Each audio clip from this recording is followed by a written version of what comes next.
حاضرین مجلس الدروس المہمہ لعامۃ الامہ کا سلسلہ جاری ہے،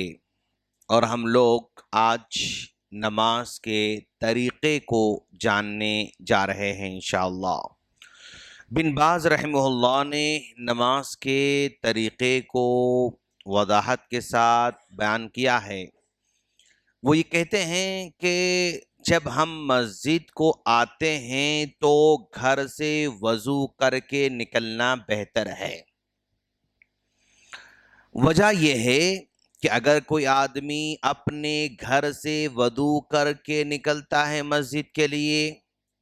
تو گویا وہ اپنے ہر قدم پر نیکیاں حاصل کرتا ہے اور ہر قدم پر گناہ اس کے مٹ جاتے ہیں،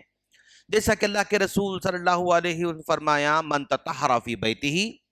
اگر کوئی آدمی اپنے گھر میں وضو کرتا ہے وَمَضَى إِلَى بَيْتٍ مِّن بُيُوتِ اللَّهِ، اور اللہ کے گھر کو جاتا ہے نماز ادا کرنے کے لیے، لِيَقْضِيَ فَرِيضَةً مِّن فَرَائِضِ اللَّهِ، کوئی بھی فرض نماز پڑھنے جا رہا ہے، كَانَتْ خُطْوَاتُهُ، ایک قدم چلتا ہے، دوسرا قدم چلتا ہے، تیسرا قدم چلتا ہے، جتنے قدم چلتا رہے گا احداها، ایک قدم اٹھائے گا تو تحط خطیہ، ایک گناہ اس کا مٹ جائے گا، وَالْأُخْرَى ترفع درجہ، اور دوسرا قدم اٹھائے تو اس کا درجہ بلند ہو جاتا ہے۔ تو گویا اگر کوئی آدمی مسجد کو وضو کر کے پیدل چل کے مسجد کو آ رہا ہے، 500 قدم چل کر آ رہا ہے تو 250 گناہ معاف، 250 درجے بلند۔ پھر 500 قدم واپس لوٹ کر پیدل چلتا ہے تو پھر 250 گناہ معاف اور 250 درجے بلند۔ اگر کوئی 1000 قدم چل کر آتا ہے تو 500 گناہ اس کے معاف، 500 درجے اس کے بلند۔ اسی لیے بن باز رحمۃ اللہ فرماتے ہیں گھر سے وضو کر کے پیدل مسجد کو آنے کی کوشش کرنا چاہیے، اور بہتر اچھے کپڑے پہن کر آنا چاہیے۔ خُذُوا زِینَتَکُمْ عِنْدَ كُلِّ مَسْجِد، جب اللہ سے ملاقات کرنے ہم آ رہے ہیں تو ہمارے کپڑے عمدہ ہونا چاہیے، ہمارے کپڑے بہتر ہونا چاہیے، تو لہذا اس کا ہمیں خیال کرنا چاہیے۔ پرسکون اور باوقار انداز مسجد کی راہ لیں، نہ تیز دوڑتے ہوئے آئے اور نہ ہی دھیرے دھیرے آئے، بلکہ باوقار انداز سے مسجد طرف چل کر آنا چاہیے۔ جب مسجد پہنچے تو اپنے چپل نکال کر جہاں پلیس رہے چپل رکھنے کا، جوتے رکھنے کا، یا جام رکھنے کے لیے جگہ مناسب رکھی گئی وہاں پر اپنے جوتے رکھے، اپنے چپل رکھے، اپنے سامان رکھے، اور مسجد میں داخل ہوتے پہلے رائٹ سائڈ پہلا سیدھا پیر اندر رکھے، دعا پڑھے بسم اللہ والصلاة والسلام علی رسول اللہ اللہم افتح لی ابواب رحمتک، یہ دعا پڑھے مسجد میں داخل ہوتے ہوئے، پہلا سیدھا پیر رکھے، اور پھر جب مسجد سے نکلنا ہو تو پھر بایاں پیر پہلے رکھے، لیفٹ والا جو ہے پیر پہلے رکھے، باہر رکھے، بسم اللہ والصلاة والسلام علی رسول اللہ اللہم انی اسألک من فضلک، یہ دعا پڑھے۔ مرد حضرات پہلی صفوں میں رہیں، عورتیں پچھلی صفوں میں رہیں۔ اللہ کے رسول زمانے میں ایک ہی مسجد نماز پڑھتے تھے، خواتین دور رہتے تھے پیچھے اور مرد حضرات پیچھے سامنے رہتے تھے، لیکن آج ہمارے پاس خواتین کا پوشن مکمل یا تو اوپر رہتا ہے یا تو کہیں الگ رہتا ہے، تو مردوں کا اور عورتوں کا پوشن ایک جگہ نہیں رہتا بلکہ بالکل سپریٹ رہتا ہے۔ تو یہاں پر خواتین اللہ کے زمانے میں یعنی زیادہ فرق مطلب نہیں ہوتا تھا، بس فجر کی نماز میں جب آتے تھے صحابیات سلام پھیرتے تھے تو سمجھ میں نہیں آتا تھا کہ پیچھے کون صحابیات آئے ہوئے ہیں، یعنی اندھیرا ہوا کرتا تھا۔ اس زمانے میں لائٹ چراغ وغیرہ کا اہتمام نہیں ہوتا تھا، تو اندھیرے میں آتے تھے اور اندھیرے میں چلے آتے تھے، یہاں تک کہ صحابہ کرام کہنا ہے یعنی پچھلی صفوں میں کون سے صحابیات ہیں ہم کو نہیں معلوم ہوتا تھا، تو مطلب یہ ہوا کہ صحابیات پیچھے مسجد کے اندر ہوا کرتے تھے، تو ان کی صفیں پیچھے ہوں گی، مردوں کی صفیں آگے ہوں گی۔ اور اگر کوئی مسجد میں اس حال میں داخل ہوتا ہے کہ نماز شروع ہو چکی ہے تو اسے چاہیے کہ وہ امام کے ساتھ نماز میں شامل ہو جائے، خواہ نماز کی کسی بھی ہیئت میں ہو، وہ قیام میں ہے تو آنے والا قیام میں شامل ہو جائے گا، امام رکوع میں ہے آنے والا رکوع میں شامل ہو جائے گا، امام سجدے میں ہے تو آنے والا سجدے میں شامل ہو جائے گا، بس یعنی تکبیر تحریمہ تو کہنا ہوگا۔ اب میں آیا امام صاحب رکوع میں ہیں تو میں ڈائریکٹ رکوع میں نہیں جاؤں گا، پہلے تکبیر تحریم باندھوں گا اس کے بعد رکوع میں جاؤں گا، تکبیر تحریمہ نماز میں انٹرنس ہے، نماز میں داخل ہونے کا سمبل ہے۔ اگر میں تکبیر تحریمہ کہے بغیر جا رہا ہوں تو بھئی نماز میں جو انٹرنس کا جو سسٹم ہے وہ میں نہیں کیا، تو تکبیر تحریمہ کے بعد یعنی نماز میں جس حالت میں امام ہے اسی حالت میں میں داخل ہوں گا، چاہے وہ سجدے میں ہو، رکوع میں ہو، قیام میں ہو، قاعدے میں ہو، جس حالت میں ہو اسی حالت میں شامل ہونا پڑے گا۔ اگر کوئی مسجد میں اس حالت میں داخل ہو کہ نماز شروع نہیں ہوئی، نماز ابھی شروع ہونا باقی ہے، تو فرض نماز سے پہلے کی سنت ادا کرنے کا ٹائم ہے تو سنت ادا کرے۔ فرض نماز پڑھنے سے پہلے کوئی سنتیں ہیں، جیسے فجر کی نماز ہم پہنچے تو ابھی نماز ٹائم ہے تو سنت کی نماز پڑھے، اور اگر اس نماز سے پہلے کوئی سنت نہیں ہے تو اور بیٹھنا چاہتا ہے تو تحیت المسجد کی 2 رکعت نماز پڑھے۔ ہم مسجد میں آئے، ابھی نماز کھڑے ہونے کا ٹائم ہے تو وہاں پر اگر سنت نماز ہے تو سنت نماز پڑھیں گے، اگر اس سے پہلے کوئی سنت نماز نہیں تھی یا ہم گھر سے پڑھ کے یہاں پر آئے ہوئے تھے، اب ہم بیٹھنا چاہ رہے ہیں تو تحیت المسجد 2 رکعت نماز پڑھ کے بیٹھنا ہوگا۔ اگر ہم نہیں پڑھے تو پھر مطلب مان لیجیے 1 منٹ ہے تو وہاں پر کھڑے رہیں گے، بیٹھیں گے نہیں، 2 منٹ ہے تب بھی ٹھہرے رہیں گے، بیٹھیں گے نہیں۔ کیوں؟ اگر بیٹھنے کے لیے 2 رکعت نماز پڑھنا پڑے گا، یہ سنت کا طریقہ ہے۔ اگر نہیں پڑھے تو پھر ٹھہرے رہیں گے۔ بس اوقات ایسے ہوتا ہے کہ بھئی 1 منٹ 2 منٹ رہتا ہے پھر بھی لوگ پڑھنا شروع کرتے، ویسا نہیں ہونا چاہیے۔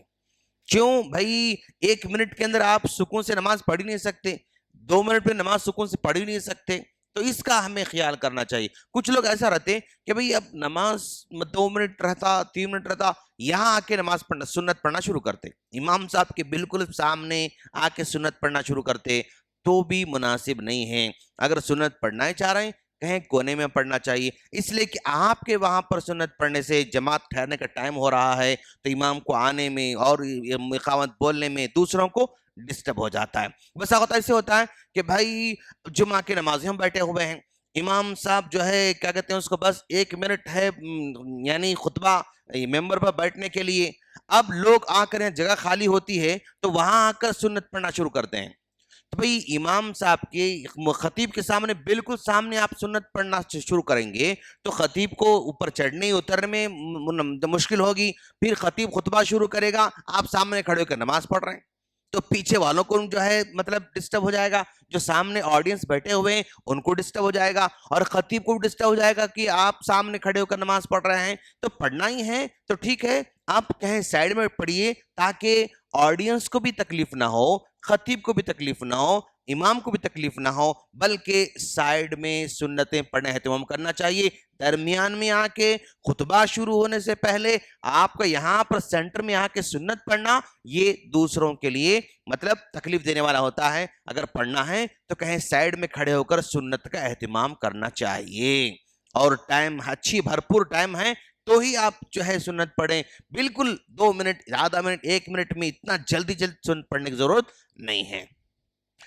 اور اسی طرح نماز شروع کرنے کے لیے بار بار گھڑی دیکھ کر دل ہی دل میں بڑبڑا کر مسجد کی حرمت کی پامال نہ کریں،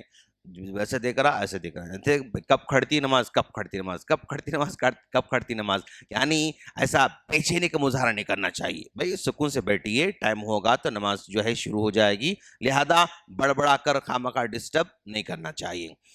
اور اسی طرح امام اور منفرد کے لیے سنت یہ ہے کہ وہ سترہ رکھ کر نماز پڑھیں، جیسا کہ سترے بنے ہیں ماشاءاللہ، تو ہم سنت پڑھ رہے ہیں۔ کچھ لوگ ہمارے بھائی حضرت سینٹر میں سنت پڑھتے رہتے ہیں، بھائی سترہ نہیں کچھ بھی نہیں بھائی آپ سامنے آ کے نماز پڑھیے، یا آپ سامنے سترہ رکھ کر نماز پڑھیے۔ کچھ لوگ بالکل وہاں سینٹر میں پیچھے نماز پڑھتے ہیں اور بغیر سترے پڑھتے ہیں، تو ان کو معلوم نہیں ہوتا ہے، ان کو تعلیم دینے کی ضرورت ہے ان کو بھی۔ تو ایسا آپ دور پڑھ رہے ہیں، سینٹر میں پڑھ رہے ہیں تو یہ مناسب نہیں۔ جہاں کھمبے ہیں وہاں پر نماز پڑھیں، جہاں پر سترہ ہے وہاں نماز پڑھیں، جہاں پر ڈھال ہے وہاں پر نماز پڑھیں، بالکل سینٹر میں نماز بغیر سترے کے نہیں پڑھنا چاہیے۔ امام صاحب کا سترہ یہ ان کا سامنے کے دیوار و سترہ ان کا کہا جائے گا، اور امام کا سترہ جماعت کی حالت میں سب کے لیے سترہ بن جائے گا۔ امام کے سامنے جو سترہ ہے وہ سارے مقتدیوں کے سترہ ہے، ہر مقتدی کے لیے الگ الگ سترہ نہیں ہے. جماعت کی نماز صرف ایک امام کو سترہ کافی ہے، لیکن اگر ہم سنگل پڑھتے ہیں تو پھر سنگل والے کے لیے سترہ ہونا چاہیے. اور جب ہم نماز کے لیے کھڑے ہوتے ہیں تو اب ہمارا نماز جو ہے کیا ہے، پہلے کھڑے ہوتے ہیں تو کھڑے ہونے کی جو ہماری شکل ہے، ہمارے پیر اتنے زیادہ بھی نہیں کھلنا چاہیے کہ بھئی خالی پیر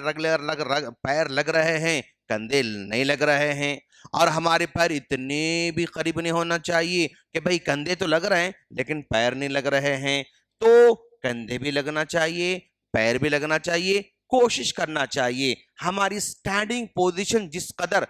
میری باڈی جتنی ہے، اگر اتنے پیر اگر پھیلاؤں گا تو دونوں لگ سکتے ہیں. میری باڈی سے ہٹ کر میں پھیلا رہا ہوں تو لگنا مشکل ہے، میری باڈی سے کم میں پھیلا رہا ہوں تو بھی لگنا مشکل ہے. تو جتنی میری باڈی ہے اتنا ہی میرا پلاٹ ہے، اتنا ہی میرا قبضہ ہونا چاہیے. پھیلا کے کھڑا ہونا صحیح نہیں ہے. شروع میں پھیلا کھڑے ہوتے ہیں لیکن دوسری رکعت میں پھر پیراں جو ہے قریب کر لیتے ہیں، تو بیچ میں کیا ہو جاتا ہے، خلا ہو جاتا ہے، بیچ میں سپیس جو ہے باقی رہ جاتا ہے. تو پیر ہمارے زیادہ بھی نہیں پھیلنا چاہیے، کم بھی نہیں پھیلنا چاہیے.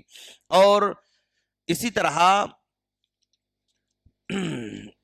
بسا اوقات نماز کے لیے ہم اب نماز شروع کرنے والے ہیں، اور جب ہم رفع یدین سے شروع کرتے ہیں تو جیسا کہ میں نے اس سے پہلے کہا، ہمارے ہاتھ ایکول ٹو شولڈر ہونا چاہیے، ہمارے کندھوں کے برابر ہونا چاہیے، یا یہ کان کے لولک تک، یعنی ہماری انگلیاں اٹھیں گی، ٹچ نہیں کریں گی. ایسا ٹچ کرنا نہیں ہے. یہ equal to shoulder, equal to ہمارے کیا بولتے اس کان کے لولک تک ہم ہاتھ اٹھا سکتے ہیں. اور یہ انگلیاں پھیلے ہوئے نہیں رہنا چاہیے، انگلیاں ملے ہوئے رہنا چاہیے. یہ ہتھیلی قبلے کی طرف ہونا چاہیے، ایسا بھی نہیں، ایسا بھی نہیں، ایسا ہونا چاہیے. ہماری ہتھیلیاں قبلے کی طرف ہونا چاہیے، کندھے کے برابر ہونا چاہیے، اور کان کے ہم لولک تک ہم اٹھا سکتے ہیں. اور پھر اس کے بعد ہم اپنا ہاتھ اٹھا کر اللہ اکبر کہتے ہوئے یہ ہتھیلی اس اپنے کلائی پر رکھ کر، ہاتھ ہمارا جو دو ہڈیاں جمع ہوتی ہیں سینے پر، اس پر ہمیں باندھنا ہے. نہ نیچے باندھنا ہے، نہ یہ سینٹر میں باندھنا ہے، بلکہ سینے کی ہڈی کے مطابق یہاں باندھنا چاہیے. ایسا ٹیڑھا بھی نہیں بننا چاہیے، ایسا بھی نہیں بننا چاہیے. مطلب ایسا بن رہے ہیں لوگ، ایسا نہیں، ایسا نہیں، ایسا بھی نہیں، مطلب سینٹر میں بھی نہیں، بلکہ یعنی ہمارے سینے کی ہڈی پر ہمارے ہاتھ آنا چاہیے. تو یہاں تک جو ہے ہم اس کے بعد کی باتیں ہم اگلے درس میں بتائیں گے انشاءاللہ. اللہ سے دعا ہے اللہ ہم تمام کو اپنے نمازوں کی اصلاح کی توفیق عطا فرمائیں اور درست کرنے کی توفیق فرمائیں. آمین. السلام علیکم ورحمۃ اللہ وبرکاتہ.